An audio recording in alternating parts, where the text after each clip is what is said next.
नमस्कार, मैं हूं रविरंजन। आप देख रहे हैं विमर्श न्यूज। जम्मू कश्मीर में लंबे समय तक अलगाववादी मुहिम का नेतृत्व करने वाले अलगाववादी नेता सैयद शाह अली गिलानी का बुधवार की देर रात निधन हो गया। गिलानी लंबे समय से बीमार चल रहे थे। गिलानी के निधन के बाद पाकिस्तान में एक दिन के शोक का ऐलान किया गया है। उधर भारत में जम्मू कश्मीर में इंटरनेट सुविधा बंद कर दी गई है और उनकी अंतिम यात्रा को लेकर किसी भी समय कश्मीर में कर्फ्यू लगाया जा सकता है।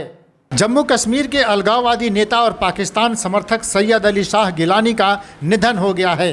गिलानी एक दशक से भी ज़्यादा समय से अपने ही घर में नज़रबंद थे। जम्मू कश्मीर में धारा 370 हटाने के बाद से ही गिलानी और हुर्रियत के कई नेताओं के खिलाफ एनआईए की जांच चल रही थी। गिलानी के निधन पर पाकिस्तान के प्रधानमंत्री इमरान खान ने शोक व्यक्त करते हुए एक दिन के शोक का ऐलान किया है। पाक पीएम ने ट्वीट कर कहा कि पाकिस्तान में एक दिन का शोक रहेगा और झंडे को आधा झुका दिया जाएगा। गिलानी की मौत पर पाकिस्तान में शोक के ऐलान के बाद भारत में कांग्रेस नेता ने तल्ख टिप्पणी की है। गौरतलब है कि पाकिस्तान के विदेश मंत्री शाह महमूद कुरैशी ने गिलानी को कश्मीर आंदोलन का मशाल वाहक करार देते हुए दुख जाहिर किया है। पाक विदेश मंत्री ने कहा है कि गिलानी को शांति मिले और उनकी आज़ादी का सपना साकार हो। इस पर कांग्रेसी नेता अभिषेक मनु सिंघवी ने लताड़ लगाते हुए कहा कि मिस्टर कुरैशी, निर्दोष कश्मीरियों की हत्या के लिए आपका देश और आपके नेता इतिहास में दर्ज होंगे। उधर जम्मू कश्मीर में गिलानी की अंतिम यात्रा की तैयारी चल रही है। कहा जा रहा है कि गिलानी की अंतिम यात्रा में बड़ी संख्या में लोगों के जुटने का अनुमान है, लिहाजा घाटी में सुरक्षा व्यवस्था को और मुस्तैद किया जा रहा है। इंटरनेट सेवा निलंबित कर दी गई है। जम्मू कश्मीर में कभी भी कर्फ्यू का ऐलान भी किया जा सकता है। आइए एक नज़र डालते हैं सैयद अली शाह गिलानी की जीवन यात्रा पर। गिलानी ने पाकिस्तान के लाहौर में कॉलेज की पढ़ाई की थी। गिलानी जम्मू कश्मीर के सोपोर से 3 बार विधायक चुने गए थे। उन्होंने जून 2020 में हुर्रियत का साथ छोड़ दिया था। वह हार्ट, किडनी, शुगर समेत कई बीमारियों से पीड़ित थे। पिछले कई वर्षों से खराब स्वास्थ्य के कारण वह कम सक्रिय थे। गिलानी को पाकिस्तान अपने सर्वोच्च नागरिक सम्मान से नवाज चुका है। 29 सितंबर 1929 को बांदीपोर के जुरमांज गांव में जन्मे गिलानी अलगाववादी नेताओं का चेहरा थे। उन्होंने अपने प्रोफेशनल जीवन की शुरुआत एक शिक्षक के तौर पर की थी। इसी दौरान उनका संपर्क नेशनल कॉन्फ्रेंस के नेता मौलाना मोहम्मद सईद मसूदी से हुआ था।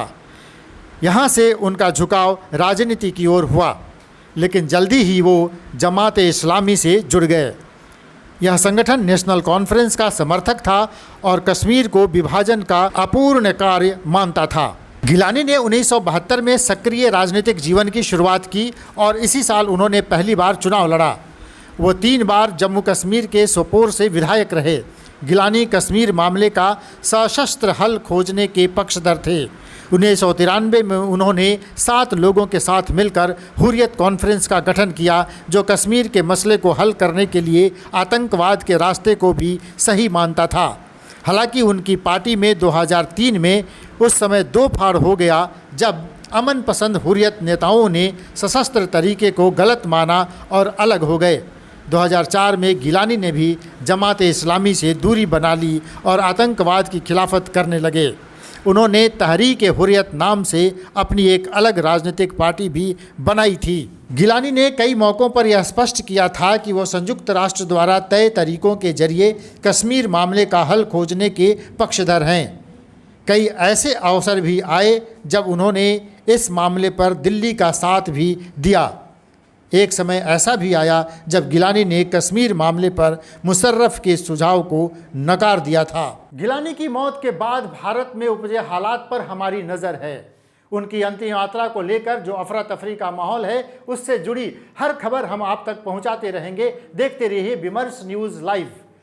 अगर आपने हमारे चैनल को सब्सक्राइब नहीं किया है तो उसे तुरंत सब्सक्राइब कीजिए और उसके बगल में जो बेल आइकन है उसे भी दबाना नहीं भूलें। नमस्कार।